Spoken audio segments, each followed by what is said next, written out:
So good afternoon and good evening, everybody. My name is Julie Westerhoff. I am going to be moderating this webinar. It's a Parents Across America webinar on personalized learning, or what we're calling EdTech. And I am going to get started with our presenters. And I hope that some more people will be joining us as we go along. And we are recording this, and we'll be able to share this with you after tonight. So first of all, I want to thank our presenters for tonight. We have a number of very wonderful experts, people who know a whole lot about EdTech, personalized learning, digital learning, whatever we want to call it. First, Jean Rogers. Jean works for the Campaign for a Commercial-Free Childhood, which is a wonderful organization that is out protecting our children from being products, and this is just the latest attempt to make our children into products. And Jean is the screen time manager for Campaign for Commercial-Free Childhood. We also have Emily Talmadge. Emily is a teacher and also a blogger. She's been bringing this information to our attention for a long time, and we're very grateful that she's here to share what she knows. Also, Sherry Kieseker. Sherry is a advocate parent who's become very impassioned about this issue, and she does a regular blog on the Missouri Education Watchdog, but she's from Colorado. Emily is from Maine, I should mention. And of our other guest panelists, we have Rachel Stickland. Rachel is the co-chair of the Parent Coalition for Student Privacy, and also a wonderful resource for us. And then I want to introduce our two PAA leaders, Parents Across America leaders. Laura Bowman. Laura is the chair and founder of Parents Across America Roanoke Valley in Virginia. And she's also been a very key person. She's our main hardcore researcher and has been helping us pull all this material together.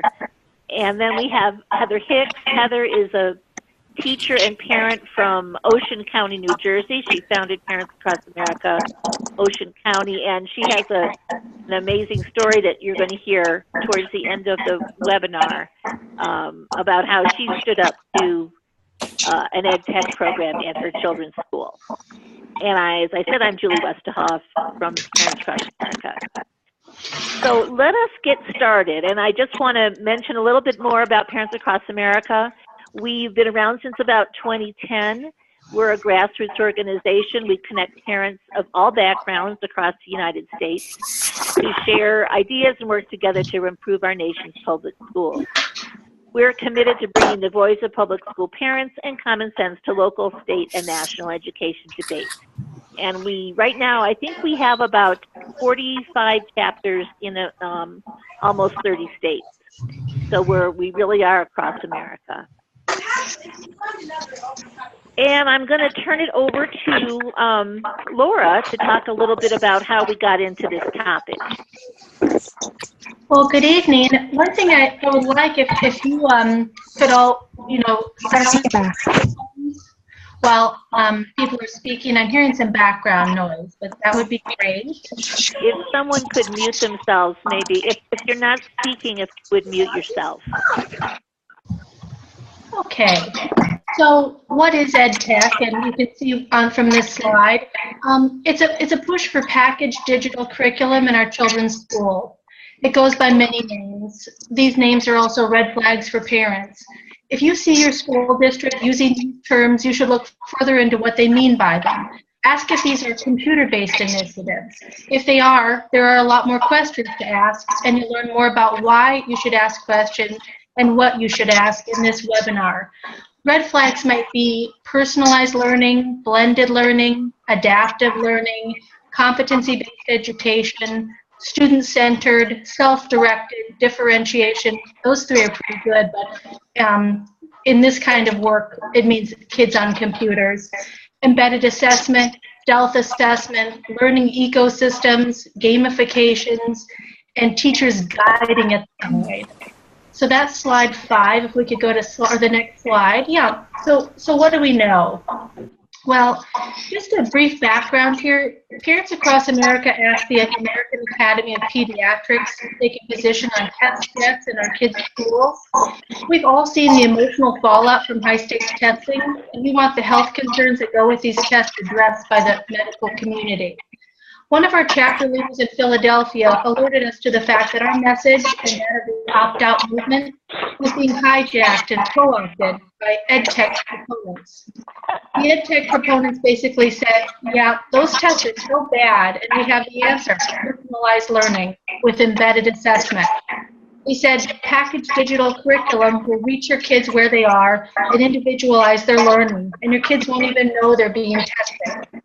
In this webinar, you're going to hear why this is not only a false promise, it's a dangerous path for our kids and teachers to go down. The EdTech companies are telling us this is the magic bullet for education.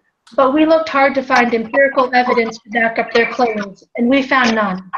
We found no proof or research that passive learning in front of a screen is more effective than learning from and interacting with a human teacher. In fact, as you're going to learn today, it comes with some pretty alarming risks, both to the education and well-being of our children and to our education system in America as a whole. And the next slide is about our documentation papers. So we spent last summer researching so-called personalized learning, and we created a position paper and many fact sheets backed up by 35 pages of links to research and articles on the detrimental effects of too much screen and seat time and the threat to student data privacy the EdTech movement creates. Our work can be found at parentsacrossamerica.org. But make no mistake, the burden of proof is not on us. It's on the EdTech pushers. And as I said before, they've given us no proof, only empty promises wrapped up in glossy and expensive marketing campaigns. With so-called personalized learning, parents aren't able to give informed consent to the release and use of their children's data, nor are they able to consent to embedded assessment. There's little transparency and accountability in the EdTech takeover of schools, and it's our hope that through this webinar and continued conversations by coalition partners, that parents and educators get the information they need to advocate for the best interests of children. Thank you, Laura. I'm going to now ask Jean to talk a little bit about some of the risks that all this screen time is causing for children. Hi, thank you so much for having me. My job this afternoon is to bring us a step back a little bit to when children are very young, not in school yet. From a very young age, we know now that children are learning to live online. And so it's important that we frame children's technology before we talk about technology in the classroom. We know that screens are displacing critical child development milestones, and some examples of that in cognitive development, that when children are on a screen, they're not learning self-soothing, self-regulation, social development, like making eye contact with their parents, caregivers, or teachers, resolving their security instincts with touch, contact, and then sensory motor development, which discovering objects, realizing object movements by playing with toys and everyday items like pots and pans or stuffed animals. Excuse me, but there's somebody with another mic or something open, so you're hard to understand. This is Lloyd speaking. Yeah, I just put in a chat asking people to please mute themselves. I don't think everybody is, so if people could please mute themselves. That sounds much better. Thank you. Thank you. Is this fine? That sounds better. Is that better, Julie? Thank you, Lloyd. So pediatricians and parent educators are encouraging families to limit screens at home because healthcare and education professionals are becoming aware that screen time is a problem for children. They're developing resources to support parents in doing that, limiting screen time, CCFC has our screen-free week in May, and we encourage use of screen time throughout the year. So when schools don't limit screens, that makes parents' work more difficult, compounding these negative effects. And so when we ask parents to limit screen time to 1 or 2 hours before or after school, now we're talking about compounded screen time, which can add up to 9 hours a day, including more than an adult working, for instance, and more time that children spend with their parents and their siblings. So we can go to the next slide. Thank you. So we know that screen effects are compounded in the classroom, and often online curriculum is corporate sponsored, compounding not only the screen time, but the effects of advertising and branding on children. We know that also ebooks for very young children reduces their level of story understanding and their emerging literacy, that children learn language by communicating with the adults in their other siblings and other children.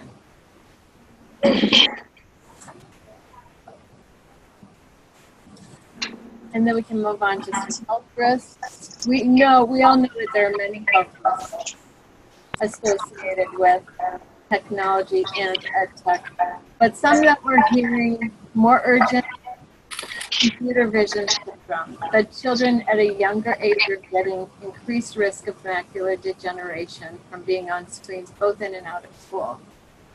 Decreasing movement during their school day and potential increase to food marketing contributes to childhood obesity and early onset diabetes. And then decreasing interaction with their teachers and their peers contributes to social isolation and hindering their social emotional development. So we know that the more that students are isolated with a device and not using it as a group or interacting with others, the less they are relationship building with their teachers and developing social emotional intelligence. Thank you, Jean. So we're going to talk a little bit about what parents think of when they hear personalized learning. And I don't know, Emily or Sherry, does one of you want to do this piece of our presentation? Sure. Do you want me to jump in, Sherry? No, why don't you, Emily? Okay, sure. So the phrase personalized learning has obviously been pretty deliberately chosen, I think, by the people pushing this concept. And I think a lot of parents, when they hear it, you kind of talked about it earlier, they think personalized is, sort of the opposite of one size fits all. So you'll hear those two phrases kind of juxtaposed side by side, that the annual standardized testing is that one size fits all, which as parents we're right to push back against and to not want that. But then when they put this personalized learning side by side, I think the thought that goes to parents' head is that this is the opposite, and that kids are going to be able to work at their own pace, with a teacher, and they're going to get the personal attention that they needed, and it's not all going to be this, regimented, standardized system. But what I think is ironic about it, and that I wish more parents understood, is that really the only thing that's personalized about personalized learning is the rate that you can proceed through the standards or the competencies that already are set. So it's still standardized, and the kids are still being expected to meet the same expectations, and the same, you grade the kids on a 1, 2, 3, 4, and there's really very little that's actually personalized about it. In fact, most of it ends up taking place on a digital device, which is what you talked about earlier. So I think that personalized is a pretty good marketing term that they've chosen, and it's kind of one of our challenges to break through that for parents and get them to see that personalized doesn't mean that suddenly, your child's teacher is going to be free to spend more time with your kid, or that they're going to get to you know, get to pick books that your kids is really going to want to read or really like spend time with them writing. Personalized means that they're going to most likely be on a device using one of these countless products that are being developed, that have been developed. Can I, just a second. Yeah. Somebody must know that somebody's playing violin in the background, and if that's you, please mute yourself. That's funny. So yes, it's a tough. We've got a challenge ahead of us to make sense of what some of these terms are that have been chosen. Hang on. Okay, that wasn't me, was it? There's nobody playing. Okay. Somebody's playing a violin in the background, and I would think if that was you, you would know it. If that was whoever it is, they should know it. Everybody should mute their things unless the person. Everybody should mute themselves unless you're the one that's talking. Again. Okay, go ahead. I think this is Sherry. Sherry, you want to go ahead, take it from here? Yeah. Are you ready, Emily, or you want to talk a little bit more? Why don't you? Well, go ahead.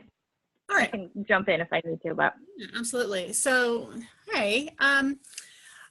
The next few slides have a lot of embedded links on them, and so we'll just gloss over a lot of this information, but this is nice to be able to go back and look through some of this. The infographic here with the day in the life of a data mined kid is really nice from Marketplace because it gives you an idea of just how pervasive the data collection can be, starting from as soon as a child wipes their ID to get onto a bus. It gives them geolocation, where they're picking up, where they're dropping off in time.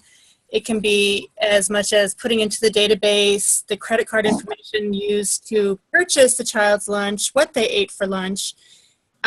So it's a really good infographic. The other thing I would like to point out is at the very bottom of the slide, it mentions that they are working on. I'm so sorry to interrupt you in the middle, but what did you say about the app or something about tracking the I mean, when the kid get into the bus, you were saying about that? So I'm sorry, I missed it. Some schools now, when you ride the bus, you have to swipe your student ID to be able to get on the bus. And so that's a way of tracking that you were on the bus and that information is saved and stored. So it's a little different than maybe 10, 15 years ago. A lot of kids now have IDs that they have to swipe to get on a bus. Something else that I was going to mention is the data collection now is a lot about personalities and behaviors and how a child thinks rather than exactly what they answered or what they know. So when we talk about social emotional learning and social emotional competencies, a lot of every click that you do on a computer can be stored and analyzed at a later date.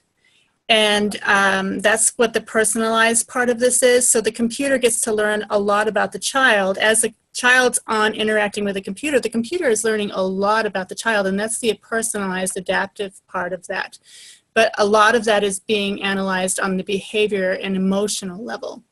And the competencies that they're earning and showing these 21st century soft skills, that's what they're calling these new emotional skills, are going to be standardized soon. And we can go to the next slide. But it's going to be, there's a commission that was announced just recently that the Aspen Institute is going to be working on standardizing social emotional skills for children so that they can rank them and measure their competencies. So that's something for parents to click on and learn about, because you need to be aware when you're filling out surveys or your children or are sharing information about themselves, a lot of times that does not stay in the school.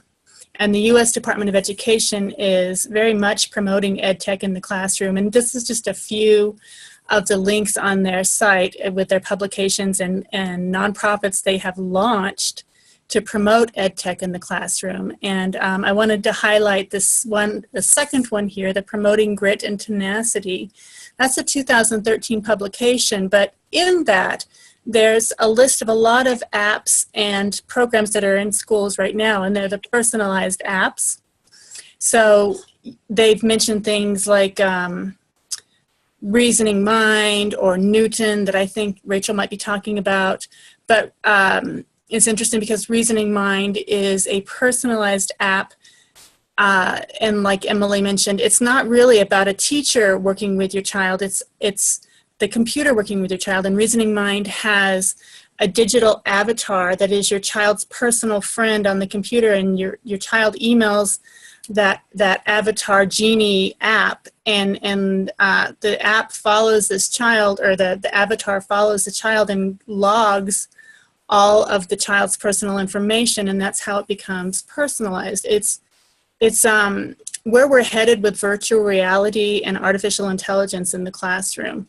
And I would just also point out that this bottom link here with Digital Promise is a really big nonprofit that was launched by the United States Department of Education to advance EdTech, and the League of Innovative Schools is very interesting if you want to click on that as well. We can go to the next slide and we'll just scroll through them real quick. Actually, Sherry, can I jump in just real quick? Yeah, absolutely.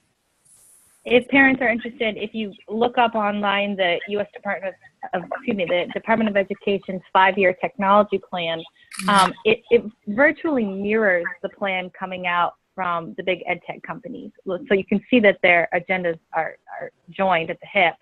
And there's some, things in there that should really raise red flags for parents, especially because it is coming from the U.S. Department of Education. For example, there's a part in there that suggests that local districts, that we do research and development in our classrooms to explore how embedded assessment like simulations and virtual worlds and games can be used to motivate learners. So what they're talking about in this document is actually using kids in the classroom as guinea pigs to find out if this stuff works, because as was mentioned earlier, the evidence is not there yet that this is actually going to be beneficial to our children in any way. So they're really conducting research as we speak, and that's another concern that parents should be aware of, is that while these programs are gathering all this data about children, a lot of times that data is then being used to either validate or, to try to prove that their program is working. So it's to me, that feels very, very backwards that first it's being put in our classrooms, and then they're deciding whether or not it's effective, and they're tweaking it and whatnot based on that data collection as well. So it's an interesting and I think a kind of scary document, the 5-year tech plan from the U.S. Department of Ed, that people might want to check out. That's a really good point. That's it. The top link on this slide here with the EdTech Developers Guide, I think the 5-year plan is embedded in that, but it is all about promoting and telling them how entrepreneurs, how they might want to start up an EdTech and get into your child's classroom to collect the data. But the point is while they're experimenting to see if this works or doesn't, that data is there, that data trail is following your child, and it's like an alter ego, it's an internet identity that we cannot see, and we don't know what decisions it's making about our children, what analytics are being chosen. So it's something parents need to be aware of. The second link here is very interesting because it's another research project. It's LearnSphere, and it was a $5 million grant from the NSF, and Carnegie Mellon is handling it. But what's important is it's very clearly stated how every click of the mouse, no matter what program a child is on, can be collected and stored. So across the lifetime of a child's learning experience online, all of that clickstream data, the metadata, will be in one big profile that they can analyze and use however they see fit in the future. And all of the data is also handled by this bottom project, the Learning Registry. And it's a joint student data gathering project between the U.S. Department of Education and the Department of Defense. And why this is important right now is because there's a very large movement to replace textbooks with online learning, and it's called the Go Open initiative. And so every time you replace a textbook with an open ed resource, OER, it's free curriculum, but the free, meaning it doesn't cost the schools, but the children's data is what's actually paying the price, is they're learning about the children and developing these programs. So it's something to look into. We can go to the next slide. The thing that we need to be aware of with all of this computer-based learning and analysis is, I think we tend to trust computers because it's techie, and we tend to think that they know more than we do, but you have to remember that it's a human being putting information into a computer and making these algorithms and making these codes. And there's so much research to show, many, many researchers from Harvard and a lot of very big privacy organizations have said that machine learning, the personalized learning, is biased, and it can often be faulty. So I think it's important to know that we don't see what's being tested on our children. We can't tell if it's factual, and we can't see what options it's presenting to a child or not presenting to a child based on their data. And we need to make sure that we can get some transparency around that, because a lot of these proponents for big data say it's important to put data in the hands of children and parents and students and teachers.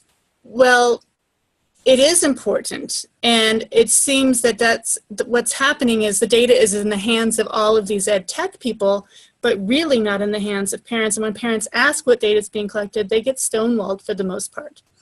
And there are no laws governing how algorithms can be used, and there's no laws governing that they have to be transparent. And so basically you're experimenting on people without their permission or their knowledge. And the bottom link here is actually really helpful if you don't quite understand how all these algorithms are working or what decisions they're making about you. It's real interesting. Good Morning America did a piece on it, and so did 60 Minutes. And it's easy to see how if you go online and do a search for something as innocuous as hay fever symptoms, you may be put on a list for having asthma, and then data brokers will go buy that list of asthma sufferers, and you might be flagged for that and could be denied insurance down the road because of that. So the data that is out there on you does matter. Okay, next slide. And this is since the algorithms are not governed and parents are concerned and asking a lot of privacy and security related questions, the software industry formed this conglomerate. The Software Information Industry Association has promised to police themselves with this debatably unenforceable pledge. And when a watchdog group, the Electronic Frontiers Foundation, actually filed a claim recently against Google for tracking children, the SIIA did not defend children, they defended Google.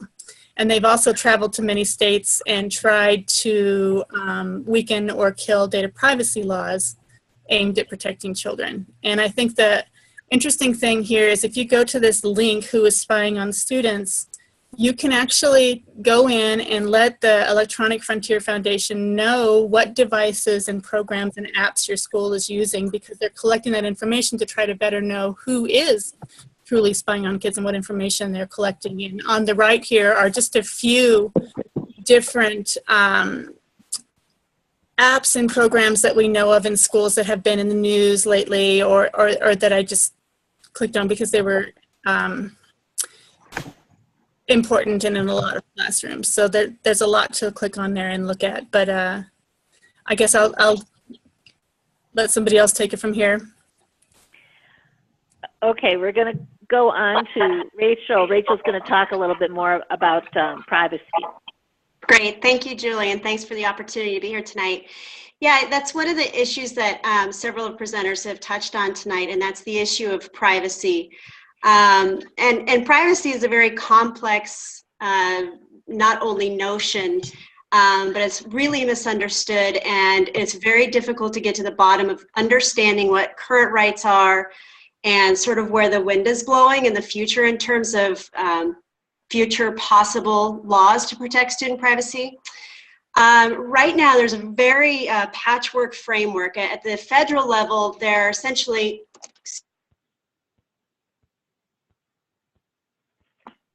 I'm sorry, my cat just ran on my keyboard and turned my microphone off. Oh my God, I'm so sorry. How embarrassing. Currently, there's 3 existing federal laws that protect student privacy or student information in some regard or another. The most common one is known as FERPA, or the Family Education Rights and Privacy Act. That was passed in 1974. It's been through a couple of regulatory changes that have effectively watered it down. There certainly hasn't been any more strengthening of this law. There's another one called the PPRA, which is the Protection of People Rights Amendment. And that's a little bit more limited in its protections. It really protects student information in context of surveys that are done at school. And then there's also the Children's Online Privacy Protection Act, or COPPA, of 1998. And it applies a bit in schools for kids who are doing work online, but it's very limited in its protections. And so what parents hear an awful lot, unfortunately, when they have questions about a particular EdTech program used at their school, is that it's FERPA compliant, it's COPPA compliant or whatnot, and really that should give parents no assurance that their children's information is being protected in any meaningful way. Mostly because these laws are very outdated, and even when they weren't outdated back in the 70s, they didn't quite protect maybe as much as parents think they should. So that's sort of the federal landscape. There's also 8 related bills on the federal level that have been introduced since 2014. So there's a little bit of initiative, a little bit of momentum for our U.S. Congress to do some work in this area. And even though 8 have been introduced, 0 have been passed. And at the state law, it's a very complicated patchwork of state laws.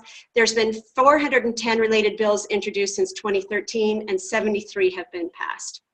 So for parents to understand not only what their rights are on a federal level, but also a state level is very complicated. And in that kind of gap, or those murky waters, that's where these EdTech vendors are really operating. And they know that parents are uninformed, that the laws are inadequate. And so it's sort of this Wild West race to get as much data, because data is so valuable. They go to get it as quickly as they possibly can before it's adequately protected. We were fortunate enough earlier this spring to be invited to testify in front of the U.S. House and Education Workforce Committee on a related issue. It was essentially about research that was being performed on student data collected at schools. So, you know, we certainly were there to make some of our concerns heard, especially about information that is collected by the schools and used by researchers, but we also wanted to make some comments, even though it wasn't necessarily being addressed at that particular hearing.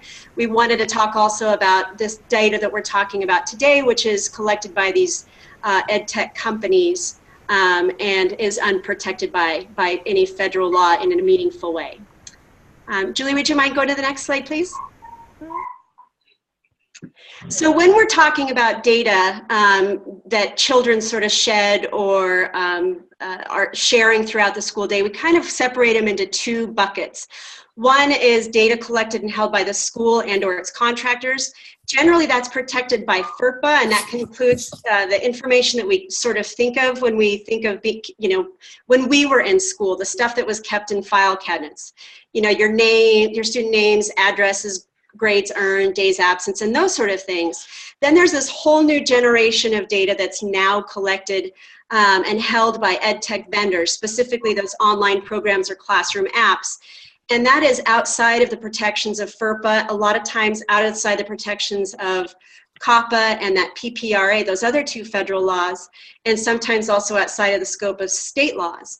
And as Sherry was describing, that includes kids' keystrokes, their geolocation, the pages visited, their metadata, you know, this data that relates to other data, trap data that doesn't look like it's useful on the surface, but actually is very meaningful and it's hidden. The meaning is hidden. And as somebody alluded to earlier, there's this fantastic video by the CEO of a company called Newton, who delivers personalized learning primarily at the higher ed level, but they're trying to make their way into the K-12 space. They were invited to a 2012 White House Education Data Palooza event. So I encourage you to take a look at that link. It's a fascinating video. Essentially, what this gentleman says is that they're able, through their program, to collect between 5 and 10 million actionable data on every student every day, with all this hidden meaning that it essentially can unlock what kids should be eating for breakfast in order to perform well on tests. So it gives you sort of a very creepy inside version of exactly what we're talking about today. In fact, he refers to the Minority Report, that Tom Cruise movie, and likens education then to sort of that new future. So I encourage you to take a look at that. Next slide, please, Julie. Great. So what are the major risks to student privacy? There's sort of the obvious ones, which are breaches and unauthorized disclosures of records held by schools.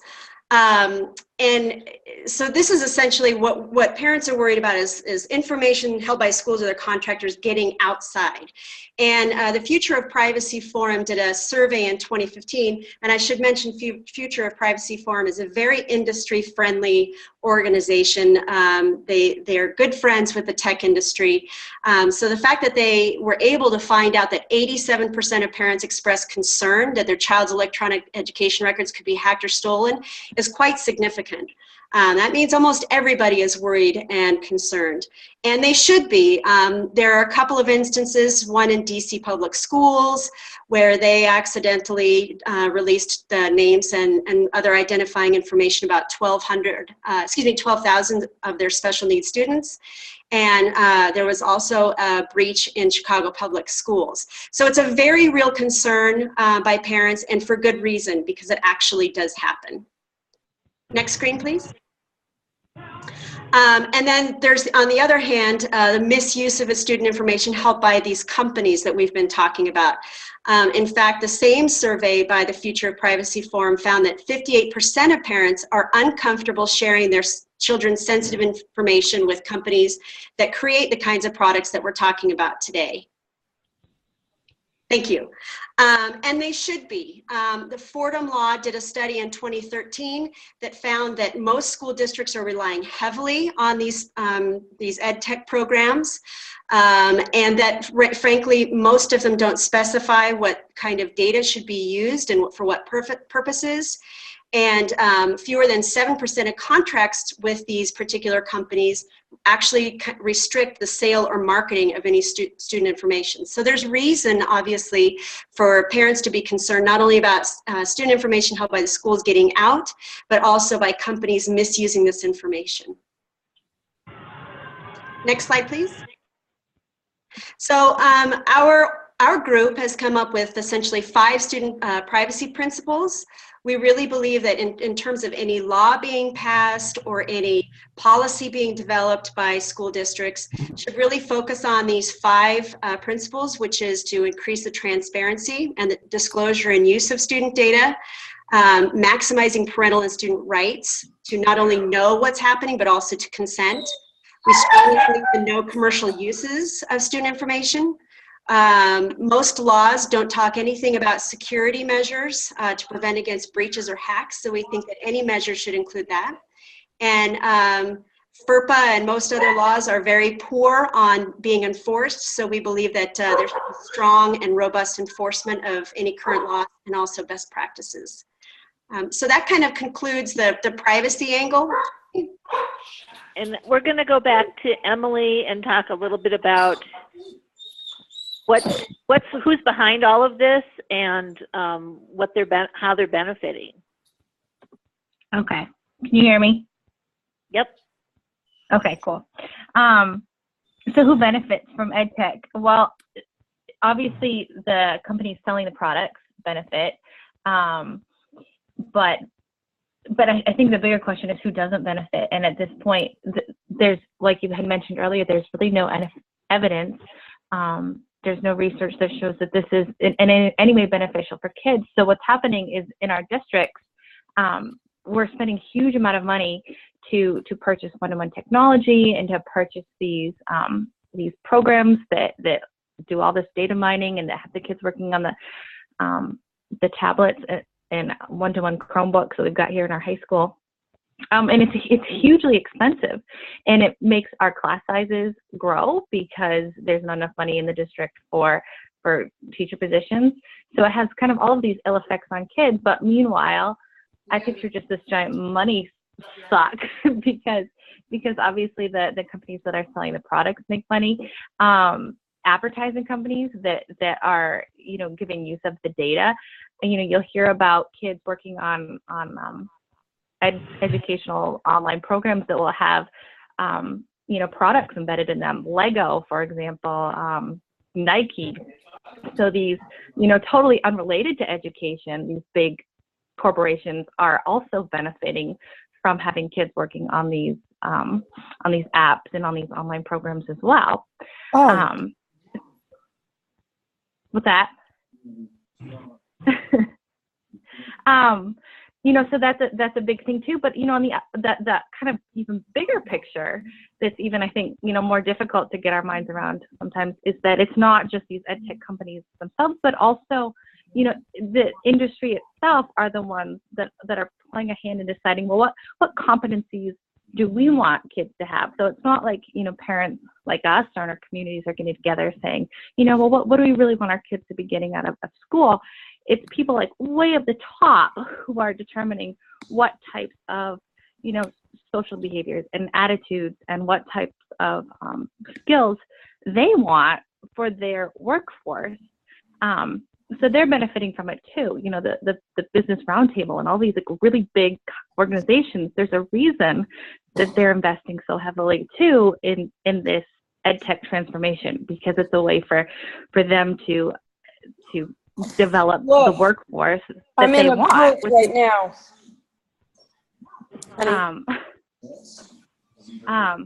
So the people at the top right now, the people who run our industry, the people who are at the top of these corporations and whatnot, they stand to gain huge amounts.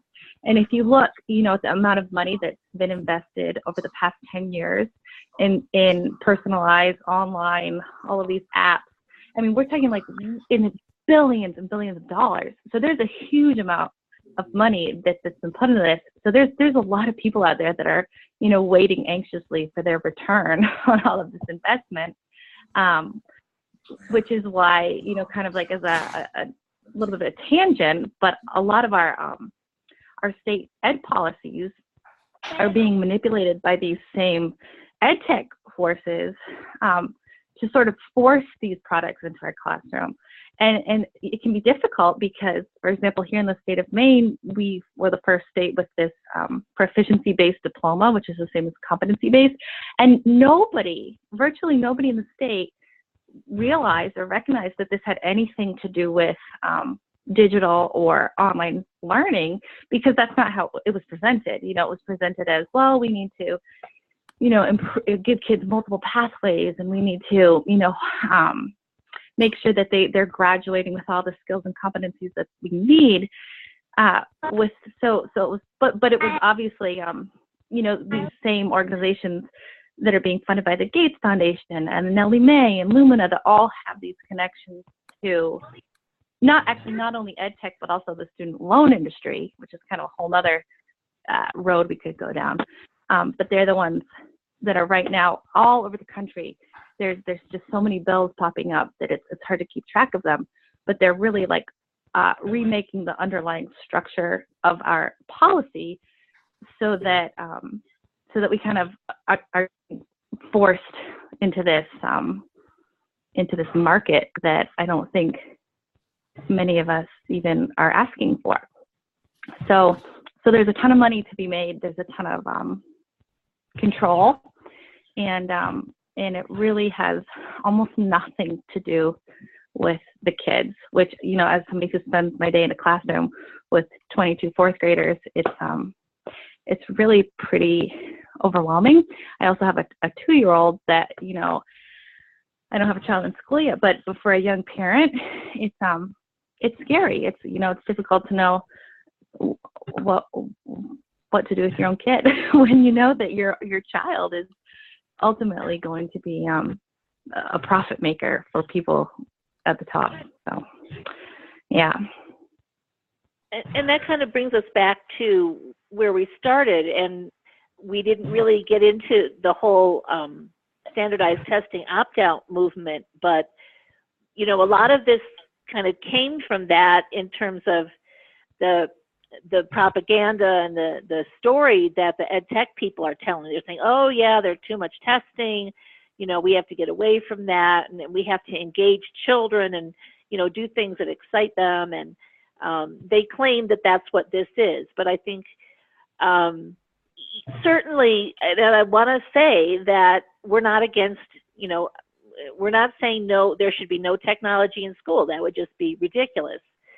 But the fact is, there are so many hidden agendas involved in the use of EdTech, and we also are very concerned that our children are going to be stuck on computers most of the day, which is going in a direction that's not healthy for them, and it's not been proven to be academically sound. So we are going to keep our eyes on this, and we think that we can use the opt-out movement as a model because parents really were able to have a big impact on the use of standardized tests.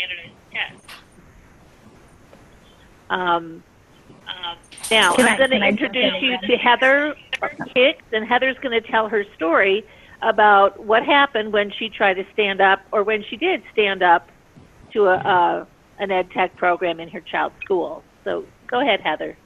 Hi, can you hear me okay? Yep. Okay, great. So a couple of years ago, my son was complaining about a blended learning program that he was using in his class, in his biology class, and he complained for a couple of months, and I chalked it up to his, you know, he was being a teenager, and finally sat down and watched it with him, a couple of lessons, and I was just shocked and appalled at just the poor quality of the program. And it was a teacher standing, a recording of a teacher standing by a desk with a split screen PowerPoint. And the teacher in class was sitting at her desk while the students sat at a computer and watched this. So of course I spoke to the teacher, and she referred me to the principal. I spoke to the principal. I had video on here too, and now hello? Can you hear me? Yeah, we're I'm getting sorry. more people who aren't muted, and we need to get everybody to mute themselves. Okay, so anyway, I spoke to the principal, and he gave me research saying that, you know, this is great, blended learning is great. And anyway, I ended up going to the school board twice and presenting a lot of information that I researched on my own about blended learning and the fact that it is not proven to be effective. The research is still out. At that time, the research was very equal. So they did decide to stop using this particular program. However, a year later, I received a phone call from some parents who were fighting blended learning and digital learning in their district, who had been to a very big Pearson conference, and one of the most important people there, Bruce Friend, who was the chief operating officer of iNACOL, which is very influential. He was giving a presentation, and he put a giant picture of me on a screen, and he said, "This presentation's about this woman." And the entire presentation was about how I ruined 3 years of his work, and he really lied and just did not ever show the board meeting, but he told the school district where my son goes to school and where I live. And he gave a fake name. My name is Heather Hicks. He actually gave this presentation twice. One time he said my name was Heather Mix with an M.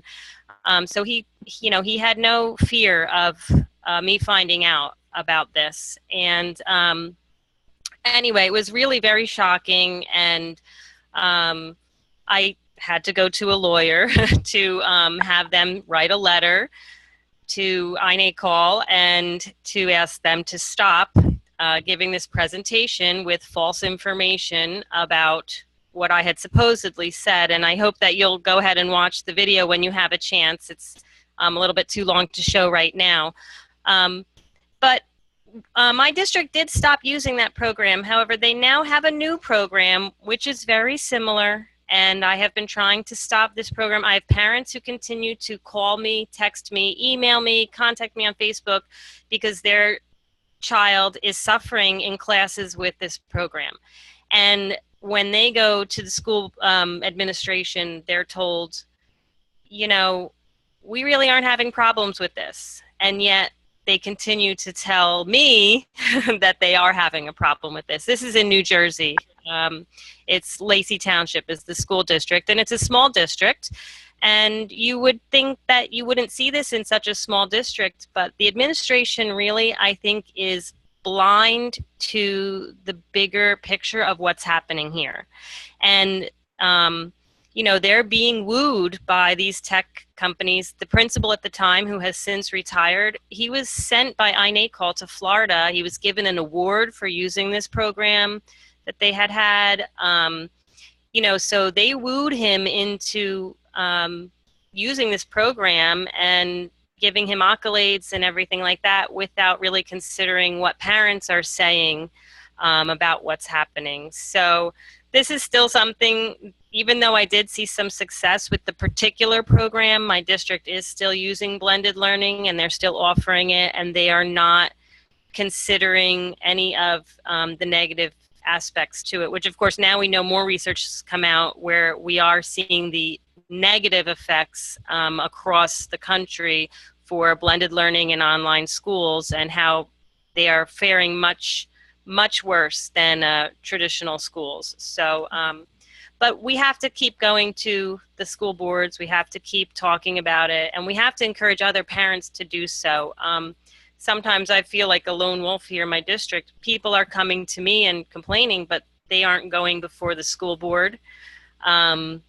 They aren't making it known, you know, the way I did. And it's difficult because a lot of parents don't feel that they are able, you know, to carry on the conversation the way that, because I'm a teacher, I feel like I was a little bit better equipped to discuss the situation and how it was affecting learning. But, you know, my hope would be that parents wouldn't feel that way, and that they would be brave and get out there and tell the teacher first if it's having a negative impact on their child, and speak to the principal, and then continue and go up to the higher administration, whomever they can speak to, and get them to listen, and go to school board meetings as well.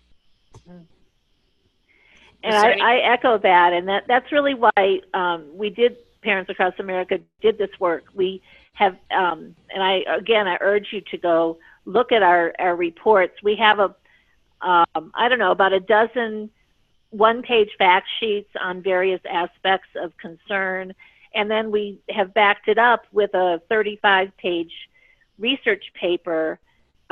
So, you know, we're trying to give parents the information and make you feel a little bit stronger in your arguments when you go before your school board. And you can use any of that information that we share. And so for example, in the second bullet point, you can use our fact sheets, and there's a link to it there, right there on your screen. And they're boiled down. They're handy. There's something that you can hand out you know, to your friends and neighbors, but you can hand them out at your school. And it's information that I think most parents are not aware of, but we've tried to prepare it in a way that's really accessible for you. We also think what's coming up, the American Academy of Pediatrics has always had standards for the amount of screen time children should be exposed to. We know that they're going to be coming out with a revised version of that. We understand that it's probably going to be softened a little bit from what they say now. Right now, they're saying no screen time before age 2, and then limited amounts above that. And, you know, yes, the world has changed, and yes, this, you know, there are more screens everywhere. The concerns about screen time have not changed. And so we're asking people to consider asking your child's pediatrician to send them a letter expressing their concern. And we've written a sample letter that you can bring to your doctor. You can also use these fact sheets. And then we think that every school ought to have a meeting near the beginning of the school year or throughout the year, anytime. But parents should be informed about what electronic devices are being used, what electronic programs are being used, and then we've developed some questions for parents to ask. So, for example, just to find out what specific electronic devices and programs is my child using in school? How much time per day is my child spending on an electronic device? How much additional time, if any, is my child being asked to spend on an electronic device outside of school hours? What data, if any, is being collected by electronic devices and programs? How is the school protecting my child's privacy? And then just to get some information, why are you using this program? What's it for? And is it working? And then finally, the last thing is, if I choose to opt my child out of programs that depend on the use of electronic devices, what alternative forms of instruction and assessment will be made available? You know, we don't think that you can opt your child out of all electronics. We don't really recommend it. But the fact is, if there are programs that seem useless, that seem to be less effective than reading a textbook, you know, this idea that somehow the schools are supposed to be swapping out, you know, there's somebody again who's not muted. I don't know what that is. But that, you know, you lose a textbook, you gain an app. Is that really in the best interest of children? We also know that it puts children in a peculiar spot. Kids don't like to be different. They don't like to, you know, do something that's not the same as what their peers are doing. But the thing is, parents have really got to start monitoring this stuff better than they are. We have to ask more questions, and we have to start holding the schools accountable and the districts accountable, and even the state and the federal government. So we have talked to you for an hour, and we would love to hear your comments. We would love to, we have some great experts here, and so people that you can ask questions of. And I have tried to mute everybody, and I'm hoping that you can unmute yourself, because if you want to speak up now, you're going to need to use your mic. So does anybody have a question or a comment, a particular question for one of our particular panelists, or something general? Hi, this is Chris Allman from Portland, Oregon. You guys did a great job. I wanted to bring up a podcast that could be shared with parents too. Just came out, Note to Self, When Silicon Valley Takes on Elementary School. Now, what's interesting about this podcast is that it talks about alt school, and alt school, as you probably all know, is Silicon Valley money. Max Ventilla is the head of it, and they get a lot of money from, you know, they're one of many companies that get money from the Founders Fund. So I really highly encourage you to check out the Founders Fund. The Founders Fund has Palantir, Airbnb, Spotify, and Newton. Let's see, is Newton on this one? Yes, Newton, Alt School, on and on. The point being that as you look at their privacy statements from these companies, is that they talk about how they are affiliates, business affiliates, and they share data as part of their privacy policy. So one of the things that I'm very disturbed about is as we move toward this world in education, it is so fast and furious. Nobody is able to rein in on it. And I had a discussion with the chief technology officer of my kids' former school district. They're now grown. And he has heard from me and another person for 4 years now, 5 years almost. I've been talking about this issue of data privacy. And they did recently a security impact analysis. And as he was shocked. He now is a true believer and realizes that the real sword point, the Achilles heel right now, is in the classroom with teachers, you know, with apps, with software. It's out of control, and he wants to get the school board on board with this as well. But he's really challenged because this is a policy issue.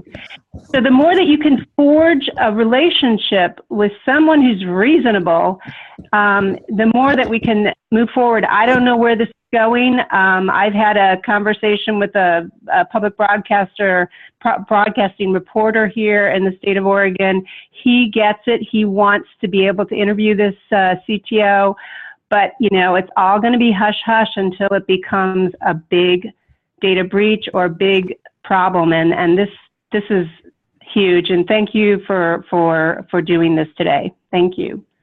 Thank you. Those are all really good good comments and good, well, depressing, but but very informative. Yes, it is depressing. This is Tamika in Philly, and hey, my Tamika. question is, my question is, because this digital curriculum is being pushed so hard, it's going to be harder and harder to send your kids to school and refuse it. So benchmark testing is part of, you know, it's an online test that you're doing on some device, a laptop, a computer, whatever they're providing. And so a parent here in Pennsylvania has repeatedly asked, and I don't have a real good answer for her, how does she get out of it? So in the state of Pennsylvania, you can opt out of standardized testing, but standardized assessments, but her superintendent / principal said it's not an assessment, like it's not a state assessment. They're viewing it as local, which means she's having a harder time trying to get out of it. And once they put so many things, Study Island is being used for grades. And, you know, all of those online test prep things. So when those things end up getting used for grades, class participation, or whatever the grade is, then parents are more reluctant or unwilling to refuse it for their child in the absence of something firm, because the school is like, no, this is what we have and this is what we're doing. And if you opt out of it, then you're putting your child in a bad place. So as it becomes more and more, even looking further down the road, when they're looking for these badges and competencies for the kids who do manage to stay out of it, what is that going to mean for them later? So how do we get out of it now? And if we do manage to stay out of it now, what is that going to mean for the workforce badges when they say, okay, you need to have these 17 badges, and if you don't have them, they don't look at you? Anybody got any ideas? You know, you've put your finger on some of the major issues. So who'd like to take this on and share some ideas with Tamika? I think that the first thing that comes to my mind is that you're exactly right. It is a concern. This is what holds parents back from still sticking to their guns and saying, I know this is not a good thing. But the hope is that more parents will speak up. And the only way we can affect a change is if parents do speak up to try to put a stop to it. And it does make you, you know, the odd man out and a target, which is exactly what happened to me. But it's very difficult. It's just a time. I think each person has to just decide, is this a fight that I'm fighting? Because we need more people to do it. Otherwise, there will be no choice, like you're saying. If enough people can stand up and we can make, you know, change, affect the change now, then maybe we can prevent that from being the case, that people who don't have these badges, you know, will have some kind of a negative effect down the road. And I do think that that's going to take a long time, maybe not 20 years, but it's going to take some time, because there are districts that are going to be much slower moving to fully, you know, integrate into the data badges. And of course, that probably depends on how much money a district has and how informed parents are. So it's just, you know, it's just something that a parent would have to be willing, a risk you'd have to be willing to take. And, you know, Tamika, we're planning to pull together a larger coalition around this. And because I think, you know, what, as Heather said, that we've got to have more, we've got to have strength in numbers. But I wanted to just suggest, we have our allies at Fair Test have for many years worked very hard on promoting and encouraging colleges and universities to accept students without SAT scores or ACT scores. And they've actually been very successful with this campaign, to the extent, I think I just read that half of the considered top 100 colleges and universities no longer require that's a standardized test. And of course, what they've been finding out is that the students do just as well based on their grades and their, you know, their classroom grades and their classroom tests than as well or better than the students that they let in based on their standardized test scores. So I mean, these are battles that can be won. And parents are kind of in the driver's seat as long as we take the wheel, you know, that we just have to do it. This is Lloyd Morgan. And I think, oh, I'm sorry, go ahead. Yeah, I'd like to make a series of comments. First, that I am stunned by what I've heard during this presentation. It's amazing. I'm old enough not to have kids in school. I would suggest that one tactic, which should be even a law, no apps can be admitted without peer-reviewed science, not to mention the privacy concerns. Mm-hmm. Secondly, purchasing agents in a school board or a school district are at the mercy of vendors. They don't know what to order, so they typically, and I know this from direct experience, are told that you have to buy far more than you need for the school. Third, at the local level with school boards or whatever, and maybe city councils, is all elected officials want to stay elected. So if you can't threaten this, you can't bluff this. You say that you're going to run a recall election and or candidates against them if they don't do X. So my specialty, I'm a senior research fellow with Environmental Health Trust, is the health effects from wireless radiation. It's very real. There's no reason that you need to connect wirelessly. You can put in cables in schools. But if you take a classroom in a classic row column layout, there are 5 students that are irradiating each other. That accounts for at least 99.9% of the total absorbed radiation. And then as a given student, one to the left, one to the right, one to the front, one to the back. And you can move that across a classroom. The router or anything, or the kids away across the classroom are contributing so little that it's only those 5 kids, but it's very real. And there are there's not only cancers, there's all sorts of other ADHD and so on, well documented in peer-reviewed science, that if anybody wants to know more, they can contact me. It's at lloyd.morgan@gmail.com. Thank you. Well, we'll definitely do that. We've done some work in that, and I think more of that needs to be done. There's a book that just came out, and I don't know whether you have seen it, Lloyd. It's called Glow Kids, GLOW. No, and I haven't really seen covers, it. Take a look at it because it really covers what you're saying and brings all that research in and goes very deeply into the psychological effects as well. So people are starting to think about it, but we need to make a little more noise and raise the temperature.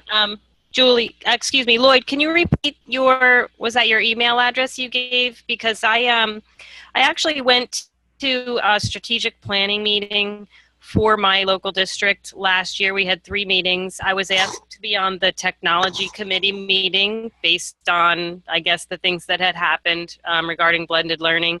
And when I brought up the health effects, I was basically shamed and humiliated, and district administrator, shoved his phone in my face and said, do you know how much radiation this gives out? What are you worried about a Chromebook for or a computer?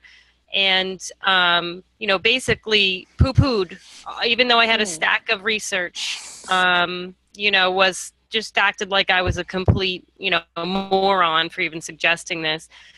And our district is completely Wi-Fi. Every single classroom has it. They would like to have Chromebook carts with devices 1-to-1 all the way down through kindergarten, which right now it's a blessing. We cannot afford that. And the district where I work, we do have Chromebook carts with devices for every single student in every single classroom. They are on all day.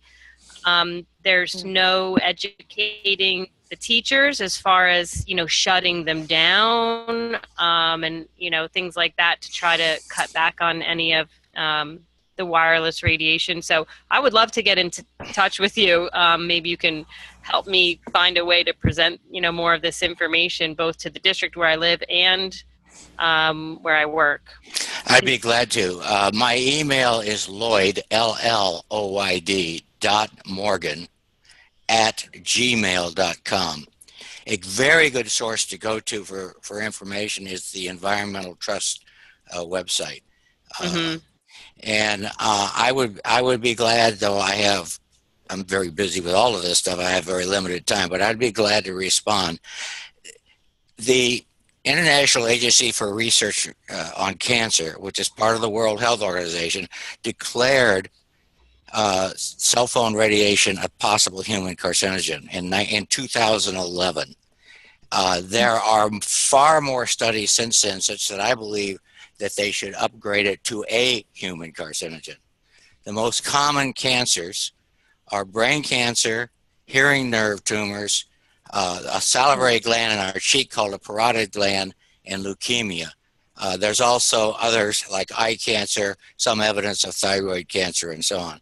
In addition, you have all sorts of psychological problems like ADHD, and there are animal studies that have shown when the animals are irradiated while they're pregnant, and then you look at the offspring, that sections of their brain in the hippocampus have diminished numbers of neurons compared to the non-exposed animals, and that's multiple studies. This is a very real problem. Thanks so much. We'll definitely use you as a source. So we're going to take probably a couple more comments and questions. Does anybody have anything else they want to share or a question? Hi, this is Lisa from Scottsdale, Arizona. I'm calling you guys by way of northern Michigan, and I was intended to be here to hear the whole podcast, and I wasn't able to. Is there a way where it's going to be archived, Yes. where we can pull it up later? Yeah, I would just go. It may be, if I can do it tonight, I'll do it tonight. Otherwise, I'm going to be gone for a week, and it'll be harder for me to get a hold of it. But I'll try to get it up tonight. It would be on our website, which is parentsacrossamerica.org. And I'll just put it right on the front page, and so you should be able to listen to the whole thing. Unfortunately, we've had some problems with audio, so it especially at the beginning, it was a little garbled. But you'll be able to see the PowerPoint presentation, and you'll be able to pick up what people are saying. Excellent. I just had one other comment, listening to some of the other comments and questions. In terms of getting parents, you know, we think parents are in the driver's seat, and I think driver's seat, but only if they take the wheel. I have to tell you, my daughter is in a private Christian school, and I think a lot of families have been lulled to believing that Christian education is somehow immune from all of this. But we've gone with one-on-one Chromebooks, and we've gone with digital text. And I sat down and I went through, we're using Pearson's math program for her 6th grade math. And I went and I sat down with that program and went onto the digital website, and I was able to click around. And one of the most shocking things I found was that there was an ability for those kids to get from that website to section gender issues. There were links to LGBT information. There were links to same-sex marriage information. It was appalling to me. So I went to our administration and our principal, and we sat down with them, and they had no idea that it was there.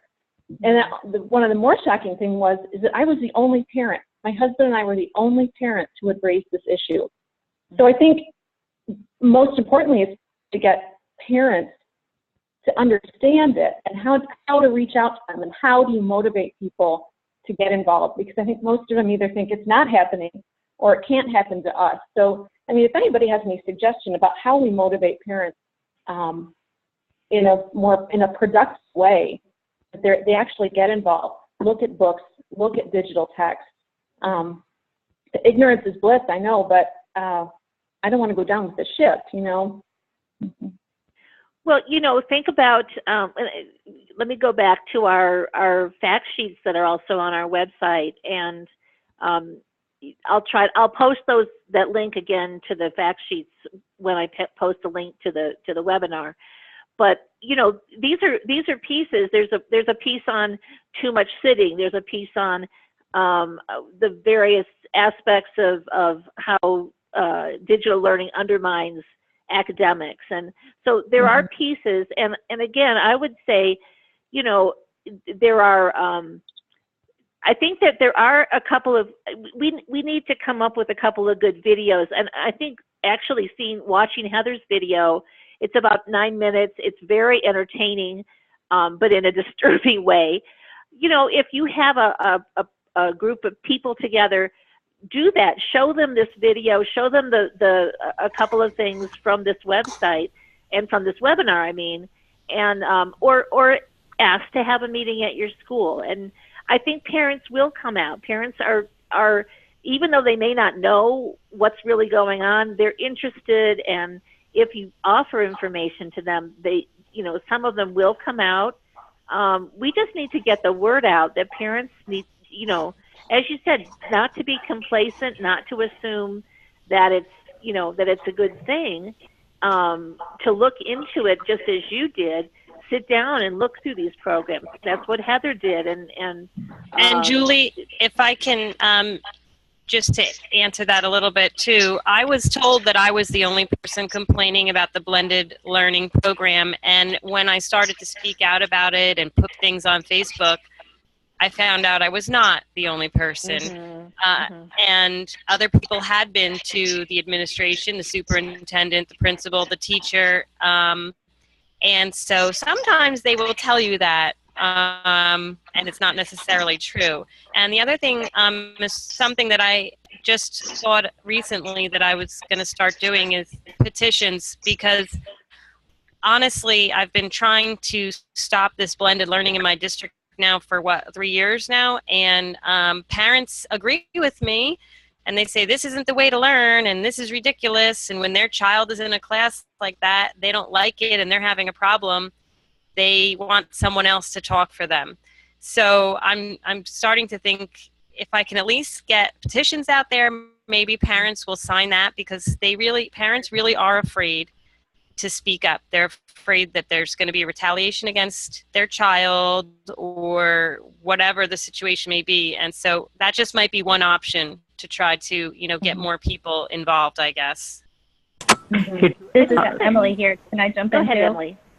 Yeah, well, I wanted to say that, Tomika raised a really good point earlier about how fast this is all coming at us, but there's that's very intentional, actually, and you can read about this concept of deliverology that the Pearson CEO, that they really want to push this all at us really fast, so we're at the point of no return. But I don't think that we're there yet. And the other thing that kind of gives me hope is that this is actually not the first time that parents have had to fight off this push towards this quote unquote personalized learning. And parents have been successful before in the past. If you go back to the 90s, they call that outcome-based education. And there's been kind of like different iterations of it. We're certainly in I think a more challenging place right now, because we've got the technology and they've put so much money into, getting buy-in from us. But a couple things give me hope. One is that it's pretty clear to me that even, the top head honchos, they fear us. They fear parents. I mean, if you look at their workshops that they're having, they're constantly focusing on, how do we overcome these obstacles? How do we get parents who are resistant to get on board? They've got all of these talking points, and they're spending big money on conducting, market research to find out how to get parents on board. So they're working really hard because they know that we're going to have this resistance to this stuff. And there's still, parents are still waking up all over the place, I think. And one thing that's been kind of exciting for me is that just, a year and a half ago, I started blogging here in Maine because of my concerns what was happening here, thinking that, oh my gosh, nobody's talking about this. Nobody knows about this. Everybody's so hyper-focused on standardized testing, but nobody's talking about this. But as soon as I started writing, I started to hear from parents all over the country, in Florida, New Jersey, and Baltimore, and everywhere. So there are a lot of parents, I think, out there who are concerned and who are speaking up. But I think that right now we're kind of right in the thick of getting that organization. I think even right now, just this webinar is a big step to kind of solidify what it is we're trying to say and support each other. So I think there's hope. I hope there's hope, but. Yeah. Hey, this is one of the hello. Hi. Go ahead. My question is that one of the speakers, one of the participants, just about a math test, textbook online. The Pearson textbook for mathematics. It had some references to LGBT, etc. And our daughter goes to the 6th grade in New Jersey. And if there is a reference to where that parent was able to find it, we can also go to our district to sort of raise that. I was the one who raised that issue. I don't know. I guess maybe it would depend on the grade level. Ours was in a 6th grade math text. And when you log into their site, there's a link that takes you to the math book, and then there's another set of links on the other side of the screen that things like a dictionary, thesaurus. They're kind of informational research or resources that they can use. And it was on one of those links that took me into.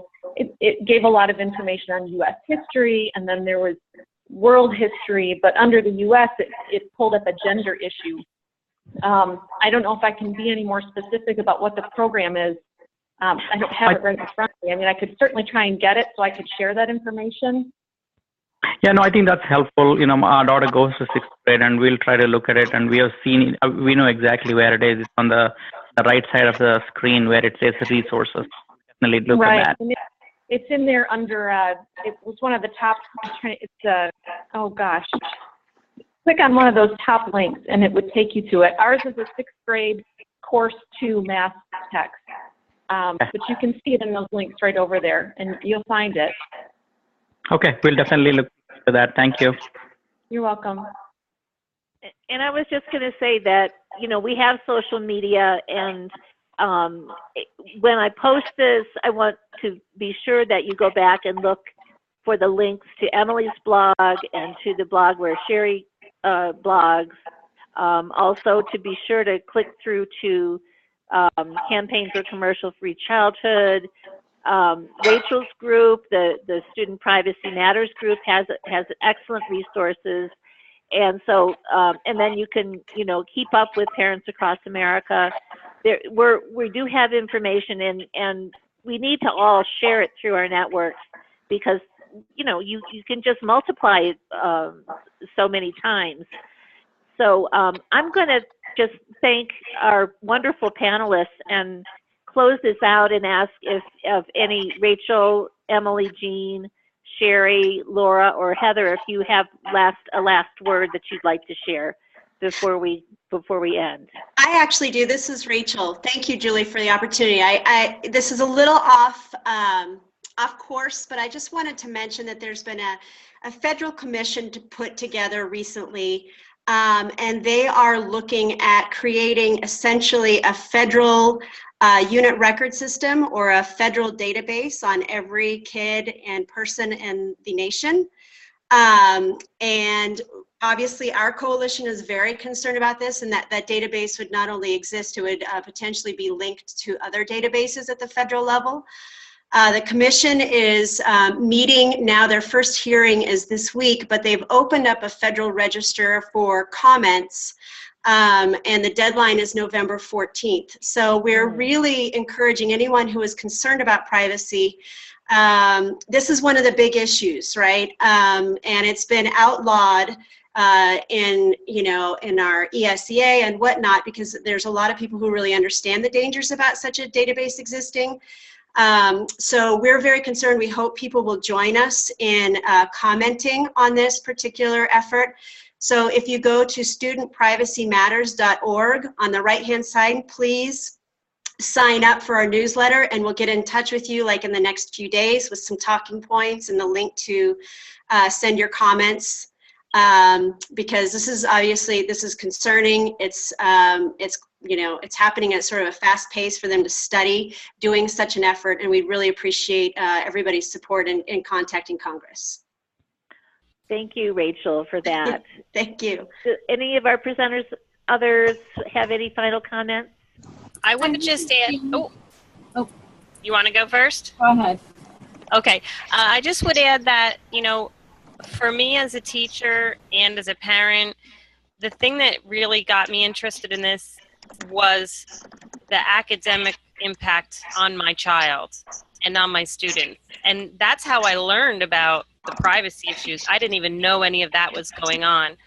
But that's another angle for parents to approach the school districts on this. This digital learning it's not proven effective. In fact, much of it is having a negative impact. So if you or someone their child is being put on a digital program for intervention or for instruction, that it can be approached through the district in that way as well, that, point out the negative impact on your child, point out that your child is not progressing if they're not, or if it's somebody that's going through that situation. Refuse intervention programs that are digital. I have a friend who just spoke to me just yesterday. The school wanted to put her son on a program for reading, which was created for students with special needs, particularly autism, and this child doesn't have autism. He's just a little bit behind. He's like a basic skills type of student. And I told her, don't you dare let him. But parents, as they're being made aware, they need to let the school know that they are not going to let their child participate in that. And so that's another angle I think that we need to attack this from. Thank you so much. That's a great comment, Heather. Okay, last thoughts?